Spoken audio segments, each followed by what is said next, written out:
Hi, everybody. Good morning. My name is Danny Popper. I'm a program manager with Office 365 Information Protection. And yeah. My name is Bingyan Chen. I'm also a program manager on the same team. Okay. So a few months ago, I'm dropping my kids off at my in-laws. Grandparents were taking the kids for the day. And there's a family friend who's staying there. And you work for Microsoft. Oh, I have this thing that just happened. And she tells me the story. She has a small business, and somebody had phished her credentials into her email and started forwarding all mail from her bank officer to their own account and deleting it from her mailbox. And she lost some tremendous amount of money that way. And she's like, what do I do to fix it? Like, how can this happen? So I set her up. We turned on two-factor auth. We took some steps to mitigate. But it's really a common problem. We hear this all the time. We hear it from small businesses, from large enterprises, getting phished with a CFO and transferring, money orders. We get it from all sorts of places. And we have to figure out a way to protect ourselves. So what we've done is we have built in a lot of those capabilities into Office 365 to be able to protect you from all sorts of attacks and risks like this and show you alerts and insights that can help you really own your data and make sure that you are secure and compliant. There we go. Okay, so why are we here? So I mentioned there's a big security risk with all the data, right? You have intellectual property, you have customer data that you need to keep confidential, and there are compliance requirements around data, whether you need to keep it and make sure it doesn't get deleted, whether you need to make sure that you have it for audits, different, healthcare, financial, all sorts of data. And the threat surface is just getting larger, right? We need productivity nowadays. We have the cloud services, but you don't own the machines anymore. You don't have, the traditional tools that you've been using to do all of these compliance and security mitigations haven't in the past necessarily worked in the cloud. We have vendors, we have external partners, we have malicious insiders. Think through all the hacks that you've heard of from Sony and the NSA and Target and all these things. The threat surface is huge. So what do we do? So the core place where we start approaching this is from auditing across Office 365. It's unified. We pull the signals from everywhere. It's integrated.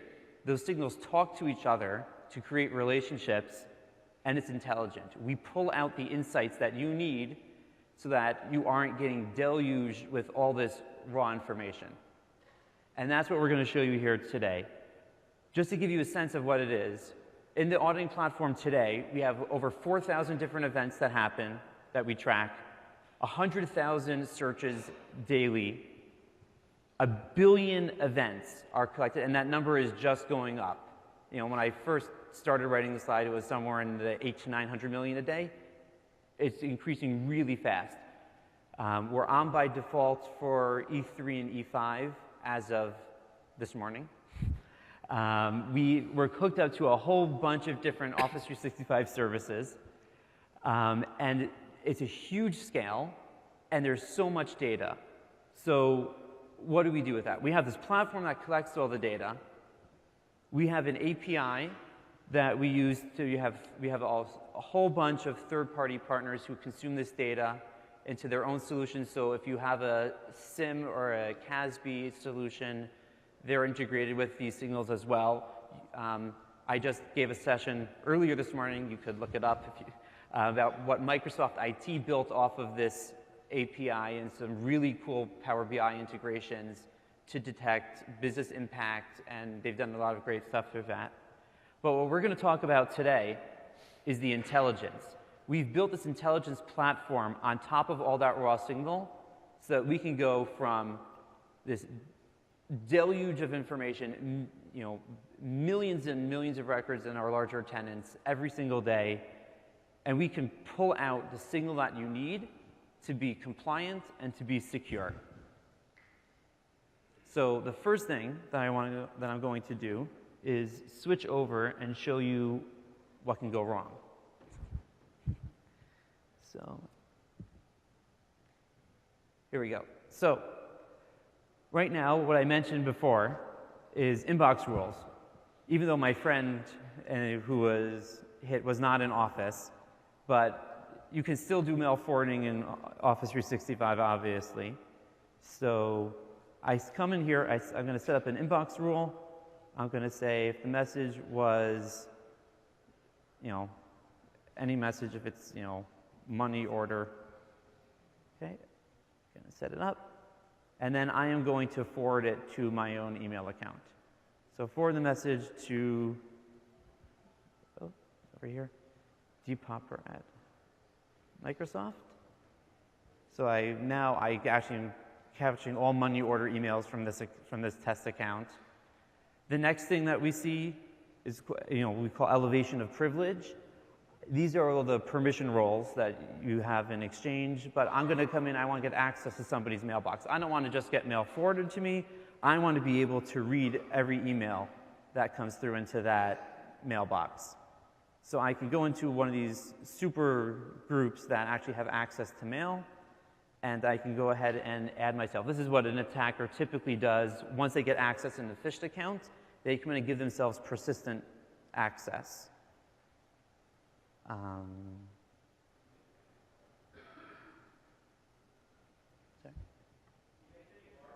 Make it any larger? Sure.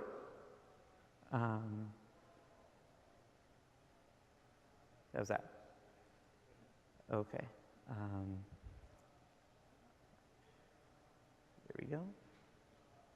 So I'll find a user who's not in the group already. Here, I'm going to add a regular admin into the group of people who are allowed to actually read other people's mailboxes. And then the last thing I'm going to do in the compliance areas, I'm going to take all these documents in this library, and I'm just going to delete them, which can create obvious problems if people come in ahead and decide to delete all your documents.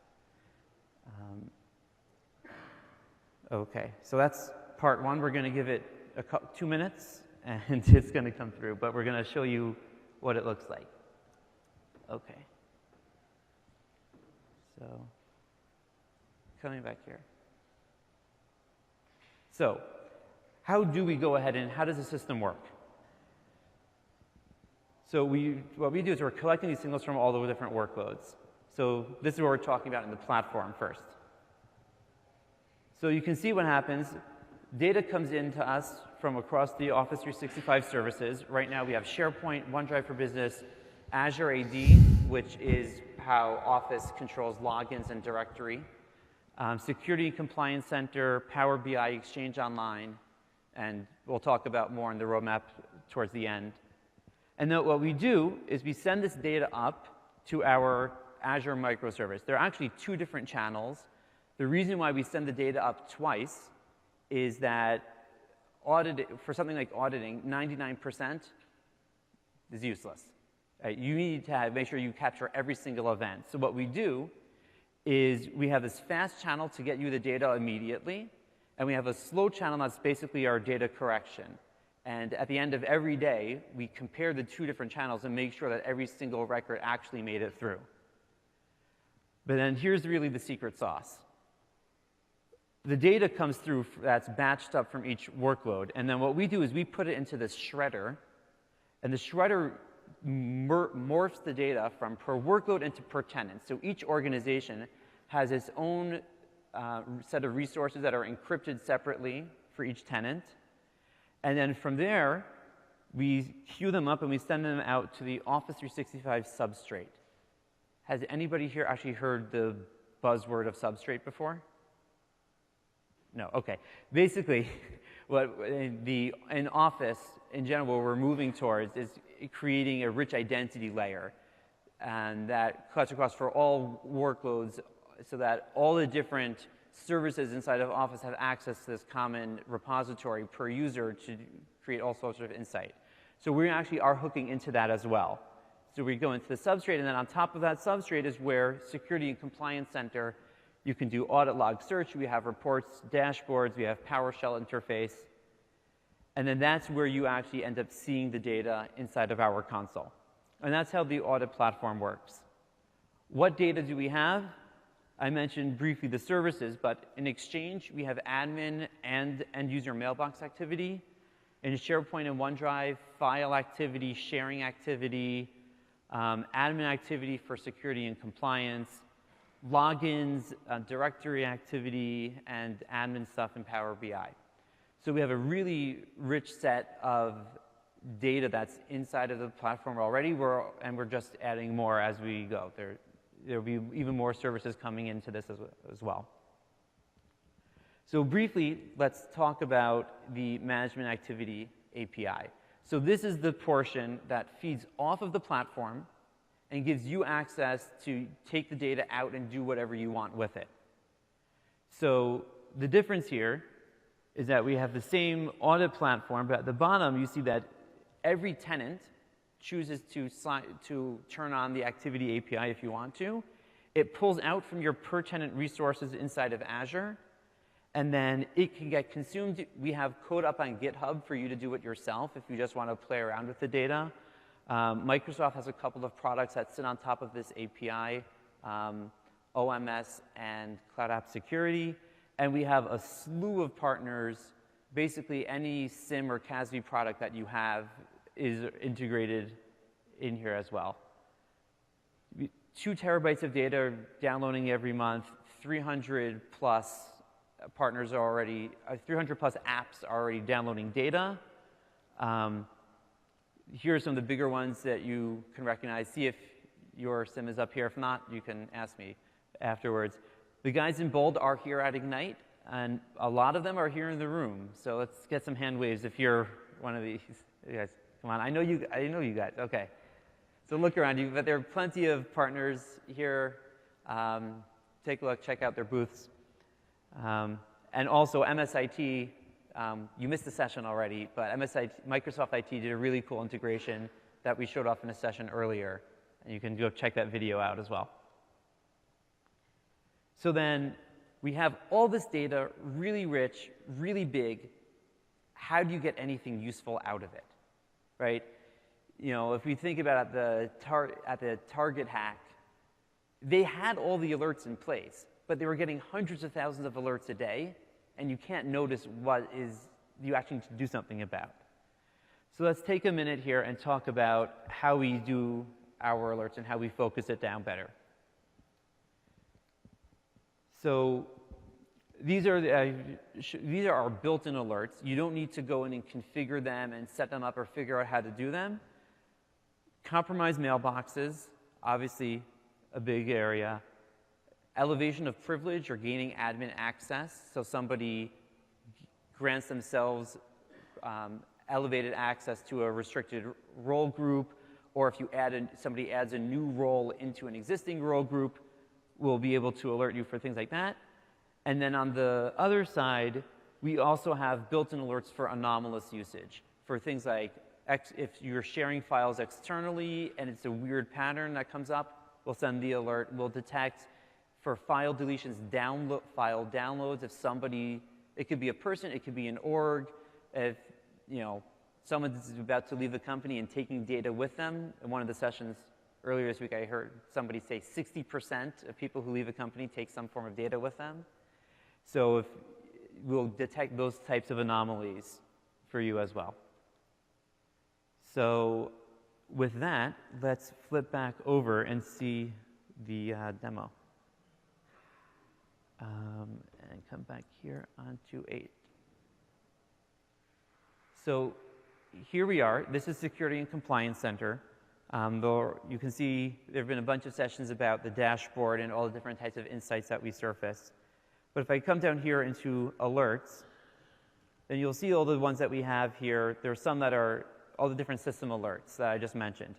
Unusual volumes of downloads or deletions, external sharing, compromised mailbox, elevation of privilege. All of these things are built in. You don't need to figure out how to do these, how to protect yourself. So let's flip over to view the alerts. And we'll see here, 7 minutes ago, I had an elevation of privilege when I added a new member to the role group. You can see over here, they have the compromised mailbox, and it, oh, right, zoom in, yes. There we go. So this is the one from 7 minutes ago. You see that I created a new inbox rule to forward mail out.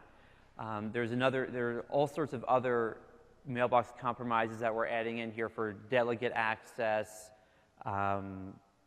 eDiscovery permissions to view. So basically, any way that you can get to view somebody else's mail comes in here. And then any way that you have for getting admin access comes through that other system alert.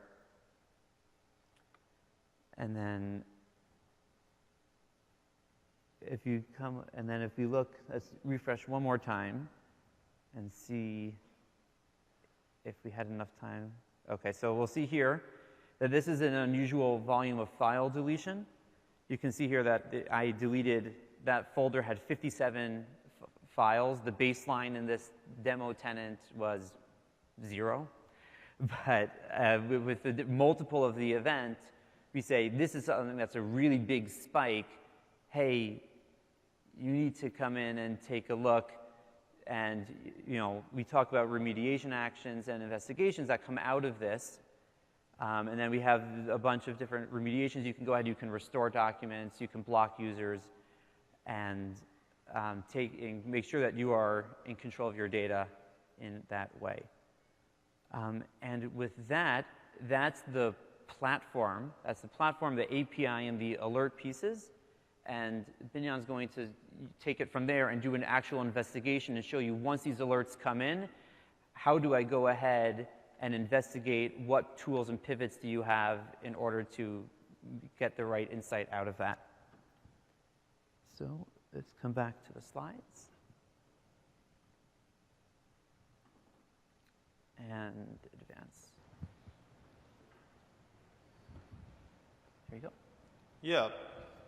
So security and compliance insights and alerts. Thanks for Danny for introducing and set the tone for the platform piece. Now let's talk about what we can build on top of this platform. Before we dive into the details, I want to ask a question.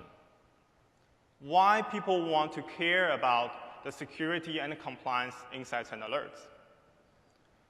So how many of you have been to the Security and Compliance Center session, like 2 days ago or 3 days ago? Yeah, I see a few of them. So Microsoft has built so many great tools for you to manage your security and compliance. But we really haven't done a great job on giving you enough context about why and how and when you should use these tools, and whether these tools are meeting your needs. So how many people here use any third-party solutions? And I have seen a lot of people actually build third-party solutions. Yeah, I see more of you are actually using third-party solutions. So with the third-party solutions, what do you get is transparency of your data. So the transparency of the data leads you to use your tools in the correct way. But the problem of it is your data and your tools are disconnected. So using the insights and alerts in Office 365 for security and compliance will help you connect them together. So we'll have an integrated experience to guide you through. So what really insight and alerts are? They're the intelligent and integrated solution for security and compliance monitoring and investigation. This is how we think about security and compliance alerts in Office 365. So built on top of the Security and Compliance Center in the Security and Compliance Intelligence platform. We have insights and alerts, and we think about them as an application within Office 365. And they're intelligent, they're integrated, and they're unified. The same theme across the platform, as well as for auditing. So your users are generating hundreds and thousands of data every day, or even more. And it's doubling every 18 months, as you've seen in the video at the beginning.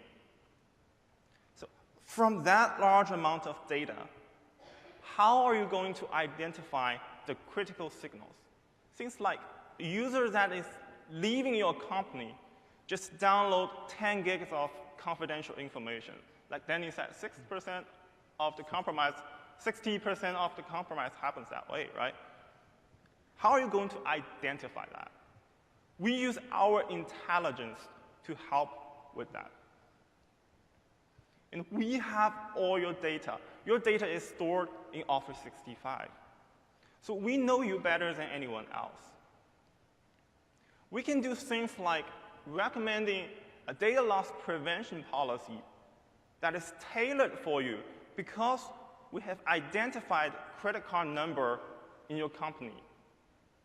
We learn and know your data and your industry.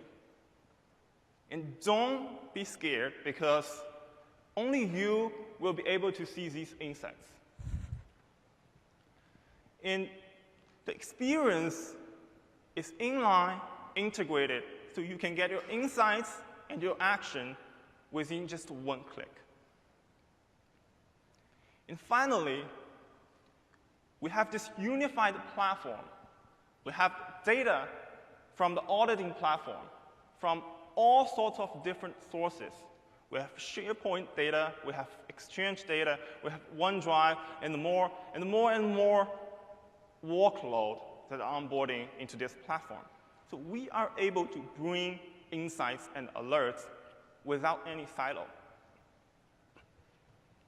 You will be able to manage your insights and alerts using these tools within the Security and Compliance Center for all different workloads without going into different tools and different portals. And this is really what is unique. So let me walk you through how insights and alerts are generated within the Office 365 system.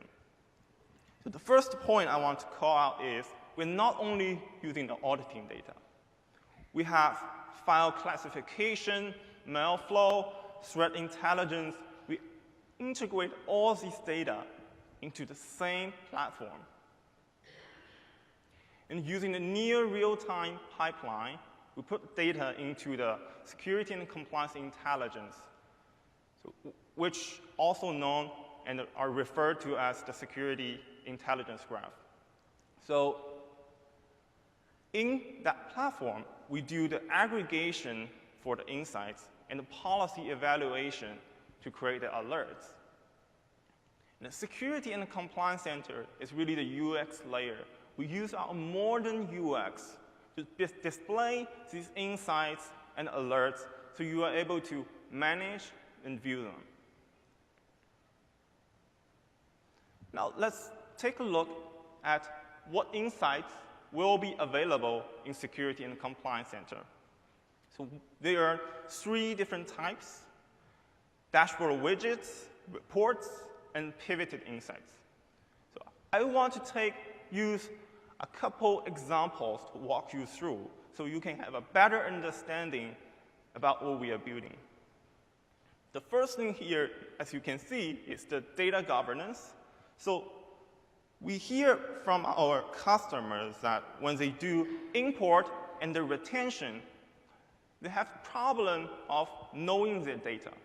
They don't know how long the data has been around, what types of data they have, how much data they have within the Office 365 environment.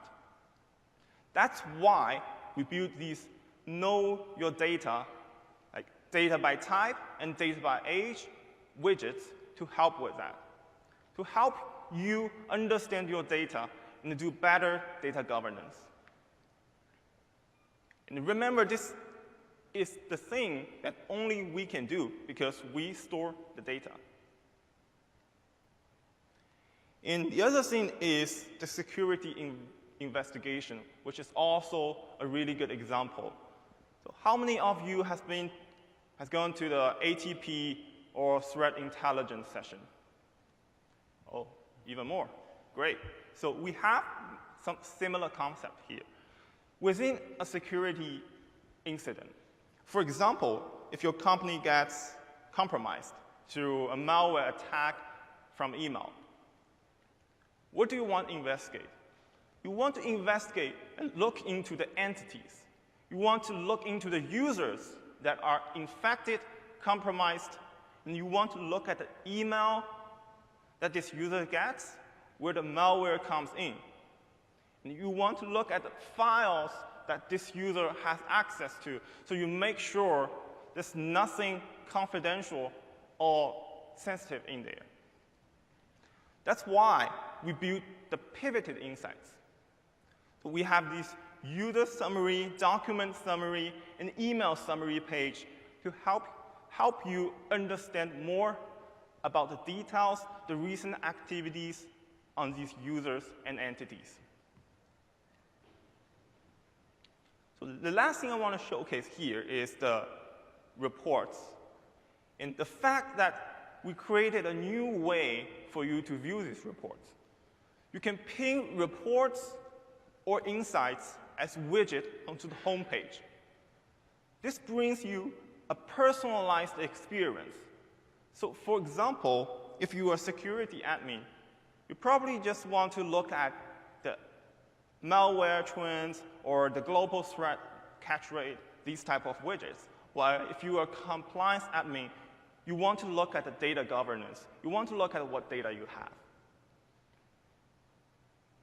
This really helps create a personalized experience.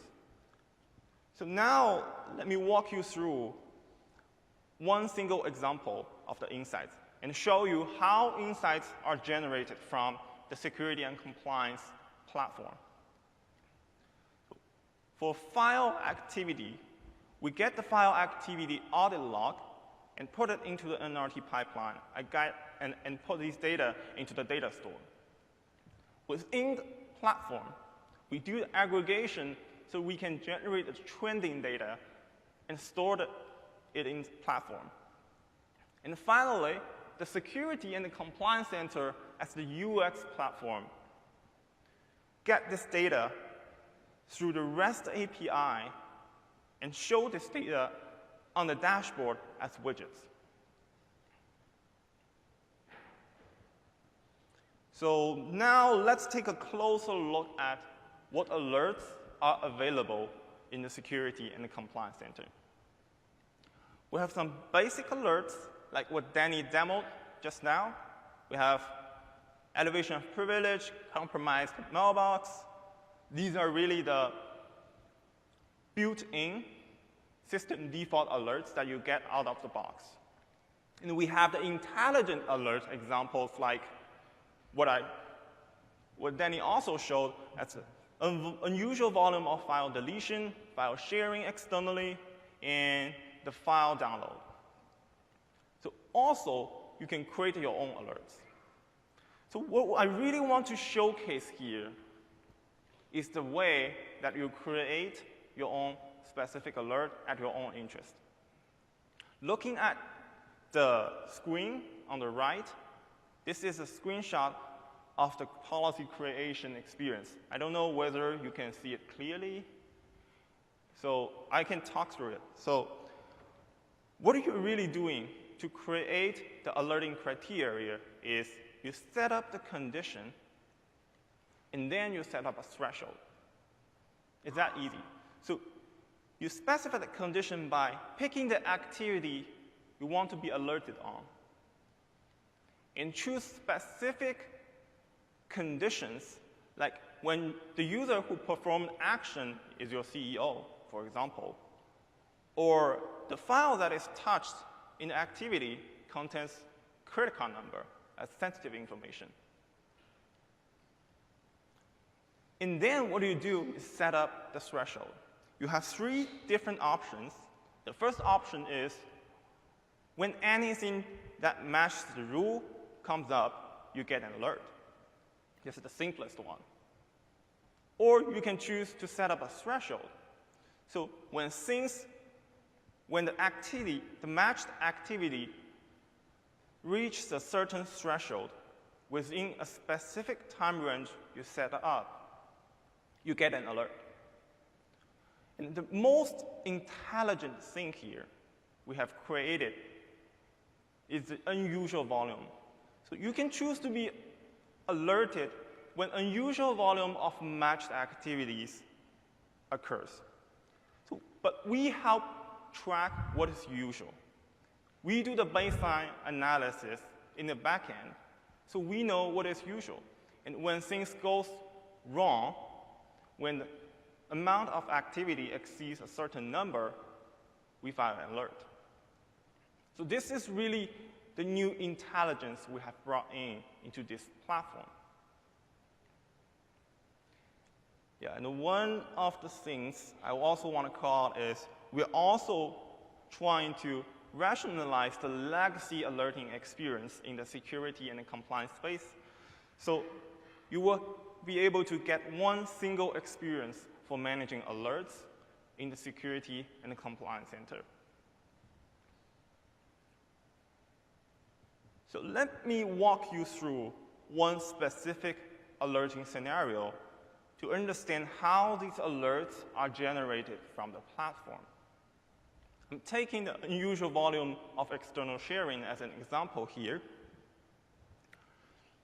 We use the file activity logs, the file classification data, and put them into the NLT pipeline as the same, and put it into the data store.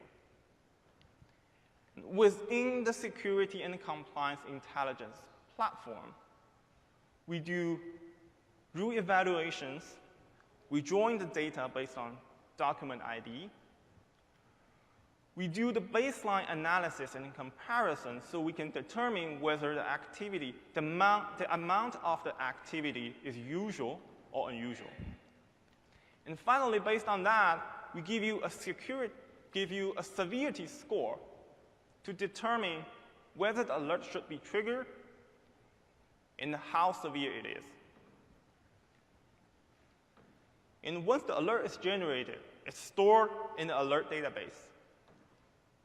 And at the same time, an alert notification email will be sent to your admin or the recipients you set in the alert settings. In the security and compliance center, as the front end, of course, will allow you to view and manage these alerts. So now let me show you some real meat here. I need to log in here. So what I'm going to show you is really how insights and alerts can help with security investigation. And imagine something like a Sony attack happens to a company. So how is your company going to react to situations like that? So I'm going to tell you a story about Ali. She is a security admin in a large healthcare company. So one day, Ali received an email in her mailbox. It says a high severity alert has been triggered. It's about an unusual volume of external file sharing. And it says a user called Gopi in her company has shared 16 files that were externally in the past 5 minutes, which is really unusual. She hasn't set up any of these rules yet because this is a system default policy. So she clicked on the investigate button to get more details about this. Now she's brought into the Security and Compliance Center. Within the Security and Compliance Center, she sees this alert detail view. Here, she is able to see the detail about this alert with some inline actions that she can take. But what she's really interested in is what activities Gopi has done that trigger this alert. So she clicks on the View Activity List here. Now she is able to see a list of the audit logs that trigger this alert. From here, what she can do is she can log through the document and click on the document to understand more details about this document.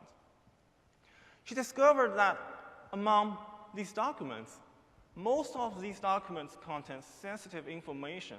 Like, for example, this company picnic Excel spreadsheet contains credit card numbers. And she looked through everything and figured out that most of these documents actually contains some type of these confidential information. So she realized this is potentially a malicious attack that's against her company's employees' personal information. To validate her theory, she looked into Gopi, the user who actually performed these actions. She clicked on Gopi's name.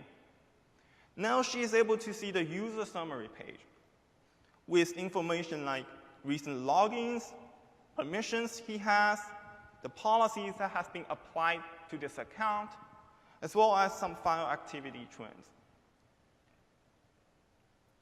From here, what she discovered is Gopi, this user, has been logging in from Jilin, China, where he's supposed to be in Atlanta, Georgia, right with us.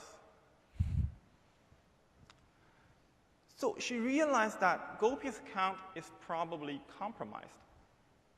So at this point, what she can do is she can take some quick remediation actions to temporarily remediate the problem. She can block Gopi's account. She can reset Gopi's password. But other than this, she really wants to know why and how all this happened. So what she does is she goes to the Threat Explorer. How many people, I have asked this question. Yeah, a lot of people have been to the advanced threat protection and the threat intelligence session. So you probably have seen some of these. So in the Threat Explorer, so what Ali found out is Gopi is actually one of the top targeted users here. So that probably explains that. But she wants to get more specific details about this. So she typed in Gopi's name from here and click Enter. Now she is able to see all the threats, all the malware that has been delivered to Gopi. So she found out that Gopi has been subject to a certain malware that's called SWATFAC-C, but she didn't really know what that is. What she can do from here is she can click on this and view more details with a description to understand what SWATFAC is as a malware family. She can view more details like the users that are affected and the technical details. She can download the documentation that is created by the Microsoft Threat Intelligence to know more about the summary, the details, the behaviors, and she can look at an overview of this email. So she understands what this threat looks like. What she can do from here is she can go to content search to search emails that is similar to this and destroy these emails so her users are protected. But what she really wants to know from here is who is also infected from this attack. So what she can do is she remove Gopi from the search bar, use the filter to only look at malware family which is swap fact C, the same attack that has infected Gopi. And what she really is interested in is only the ones that are delivered to her users. So now she is able to see all the malware attacks that are associated with this malware called swapfact-C. From this email list, she is able to see all the mail activities that are related and what are the recipients. By clicking on these recipients, she can go through the information about these recipients and see the recent activity, so she can make sure these users haven't done similar actions that are malicious, to figure out whether this user has been compromised and infected. One other thing she can do from here is she can click on this search audit log, and she can specify more granular details like file and photo activities. I want to also search about sharing and access request activities, and do a search from here. Now she is able to see all the file and the sharing activities this specific user has been doing. So at this point, Ali has got a pretty good understanding about this incident. She knows who are the victims, and what's the target, and then what's the purpose of this. So what she can do from here is she can proactively protect her company from being further compromised by setting up some policies. So as an example, she can set up DLP policy to prevent further data loss. Or she can also create an advanced threat protection policy to protect her company from being compromised in the future. This is just a part of the story. So from here, you can see how the insights and alerts has helped guiding Ali through the security investigation flow and to take the right actions at the right time. But even when things are going well and everything is all set up, Ali still wants to know what is happening in her organization and whether these policies she set up are working as her expectation. So she used the reports in the Security and Compliance Center to do that. In this dashboard, she's able to see a list of the reports that is related to the DLP and ATP policies she created. From here, she is able to click into a specific report, for example, this one called a DLP incident report. What she can do is she can scope down the data to look at one specific policy or all the policies at the same time. Or she can break down the data to compare the policy hits, the DLP incident, between different workloads, severity, or different data classifications. And what she can also do from here is she can use the filters to scope down the data that she is looking at. So I only want to look at Exchange and the OneDrive data, and I'm not interested in low severity incidents. And now she is able to see the ones that are at her interest. But the really cool thing I want to showcase here is the pin to homepage capability. What she can do is she can ping these widgets onto the homepage. So next time when she logs into the Security and Compliance Center, she will be able to see these reports within one single click. So this is how it looks like. So what this creates is really a personalized experience. And Ali now has her own version of a security admin dashboard. So this is actually the end of my demo. I'm going to switch back. But what I really want to tell from this demo is the fact that we are bringing insights and alerts. We're bringing transparency of the data. And we are connecting your data with your tools. We have created intelligent alerts to give you critical signals about your data. And we have unified insights to help you guide you through the investigation.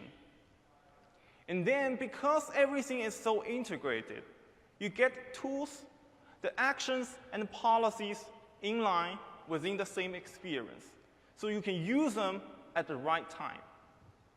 And finally, we use our personalized experience to create the dashboard that you need, so you can better monitor what is happening in your company.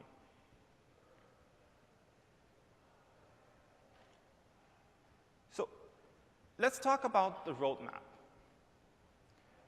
We're really following the theme of intelligence, integration, and the unification. For auditing, we're integrating more and more platforms, more and more workloads like Yammer, Skype for Business, and Sway.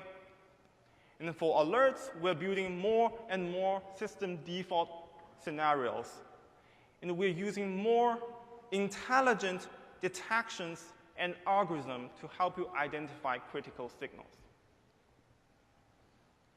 And for insights, here you can see an example of a newly designed weekly Insight Digest email. What this does is it will aggregate the insights at your interest in the Security and Compliance Center and bring it to you as a weekly digest in your mailbox, so you can get into these insights at a glance quickly without logging into Security and Compliance Center every single time. In the partner ecosystem, built on top of the Management Activity API, we have these Microsoft products like Cloud App Security, Operations Management Suite, and these third-party partners. If you are interested, you can click on the link in this deck to look at the full list of all the partners that we have. Here are some of the related sessions that we have. So I know it's already 4th day into the event, so most of these has already happened, but I highly recommend you to go through some of these at your interest so you get a better understanding of the comprehensive vision of the security and the compliance space in Office 365. So now it's the time for some questions.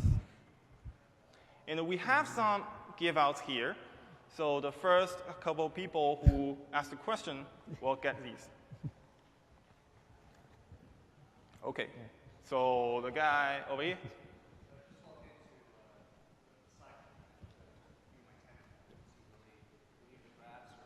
Yeah. Oh, yeah.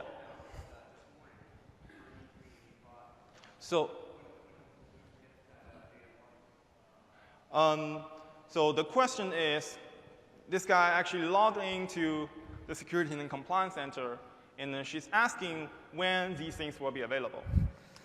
So they will be available within next few months, and the auditing is already there. Some of the reports are already there, but the alerting capability, some of the insights will come up within next few months. Yeah. Actually, so do you want to line up in after microphone over there?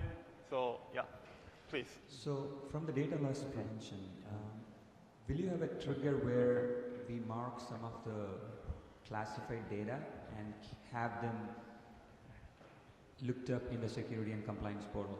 So we have a lot of data loss prevention. So I actually don't see where this sound come from. Who's asking? In the Oh, middle. over here. I see. I was looking at the person that's behind you. So okay. So you're asking about where you can see these classifications, right? What are the sensitive types that we can detect in the DLP? Yes. So in short, we have examples like credit card number, social security numbers, and the ABA routing numbers. So we have these classifications from different industries, from different regions. And to view a comprehensive list, you can probably see something from here or. But there is a documentation online, and you can search for data loss prevention in Office 65. That will give you a comprehensive list of all the sensitive information type that we have. We have about 95, I think, templates when you go ahead to create that you can either use canned or you can customize them. They're in the DLP page. Here it is.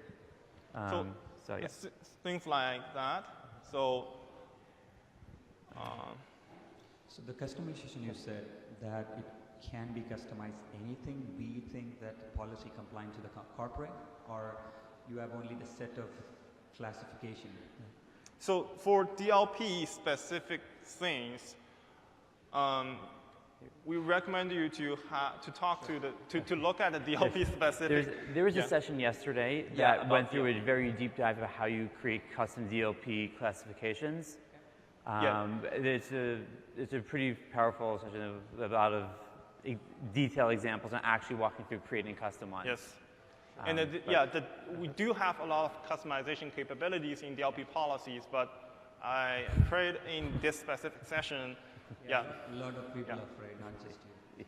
Yeah, I know. Thank you. Okay. Do you have SharePoint search data available from the audit log? For example, I'd like to have an alert when someone searches for a keyword like confidential. Yes. Is that data available? So that's not there right now. There are some privacy concerns that need to get addressed before we can turn that on. It's on the radar, but we take privacy incredibly seriously. We actually have to go through some hoops to make sure we handle it properly. Okay. Yeah. So how long do we keep the data? For example, if I have set a policy over there and I want to look back like more than 2 months ago about some specific reports of behavior, can I still get the data that far along back? So that's where there's a bit of a fragmented answer. It sort of depends on which piece you're looking at. The report data, is there retention period report data, or is it for 90 days. The reports are also, okay, so actually, not as fragmented as I thought. Both the reports and the audit data are 90 days. We're looking to increase the audit raw data retention much longer than that. But for right now, it's 90 days. For longer than that, you need to use the API to download it yourself. But maybe we can go to the back microphone because they've been waiting. Sorry, folks. We had an incident where the owner of a sensitive folder noticed that the permissions had changed, and suddenly a whole lot more people had permission with the folder than previously. And we were able to use the Compliance Center to validate that none of the files had actually been accessed by anybody, but we couldn't find out how and when and who did the change on the folder. Does that exist at all, or were we just not looking in the right place? That actually comes into an area of a differentiation that we make between auditing and forensics. So what we try to stay very focused on is on auditing of user intentional actions. So for example, you don't want to see a file access every time the search index crawler touches a file, because all you will see is every hour touching every single file. So for right now, we're really pretty focused on user auditing as opposed to system forensics. So if the change was done by a user, it will be there. If it happened from some background process, then it very well might not actually be in this log, and you'd have to work with SharePoint to get the raw logs. Okay. But for a specific investigation, you can go through support and we can try to, and we can look at the forensics level data. Question I have is on roles. Is there a specific security role, or do you have to have global admin? What roles do you have to have in order to have access to this? You can have separate teams in there. So yes, we have the security admin and the compliance admin role coming up. So it's not there now, it's just kind of rolling out. So the roles are actually created, it's not exposed yet. Okay. Yeah. But you can create custom roles from all the granular options. We're creating, sort of Uber roles that are just like compliance admin, security admin that have the granular data within them. But the actual granular roles are available right now, and you can go create your own custom mixes of those roles on your own. Okay. And the ones that make it sort of the simpler one-click, pre-configured roles are the ones that are rolling out. In the back mic. You showed us how you see an alert and you can either resolve or block or whatnot. Yeah. Can that be scripted? Can I say everyone who's supposed to be in Seattle and they're logging in from Africa, they should be blocked? So that's one of the things. So we will have capability to do IP address on the audit logs to create alerts. But for things like that, I believe it's going to be something more advanced. Is that right? Is that what you're looking for? I want I cannot work on each user one by one. Yeah. If there are like hundreds of them, yeah. I want to just run a rule and have the rule take care of it. Yeah, so we are looking into the capabilities like impossible travel, but we don't have any timelines about that yet. Let me just However, the question is if you can use scripting for auto-resolving the alerts? Yes, resolving or blocking it, right. So okay. It's not, right. So it's I see. Can you script your own management of the alerts is the question. Yes, so far we don't, because we are at our first version. But we are looking to integrate some of these into the Microsoft Graph. So from where you will be able to do that. It's a private API right now. The REST API in that architecture diagram is still a private API, but we're looking to expose it through Microsoft Graph moving forward. Thank you. Yeah, please. Okay, so someone had asked a question about being able to do keyword searches and lexicon searches, and right now you're researching if that will be something that you will build in because of privacy concerns. Mm-hmm. Do you have a time frame on when you all may have a decision on that? We don't have a time frame that we can share on that. Because it's not just an engineering question, it's also other concerns that go into it, so we don't really have a time frame, but we're working on it. That's all I can say, I'm sorry. What plans are these things available in? In a few months. Which service plans? Yeah. We're not talking about licensing. Yeah, that's also, TBD. We haven't got a clear answer about where these insights and alerts will be available. So it will be available through the e-SKUs, but I don't know really what TSA will be. There will be some tiering. Some of the basic stuff will be available broadly. The intelligence stuff is still to be worked out. Okay. Any more? Actually, did we give out the? Yeah, we did. Okay, we did. We did get out of it. And go get in front of the lines for lunch. All right. Thank you.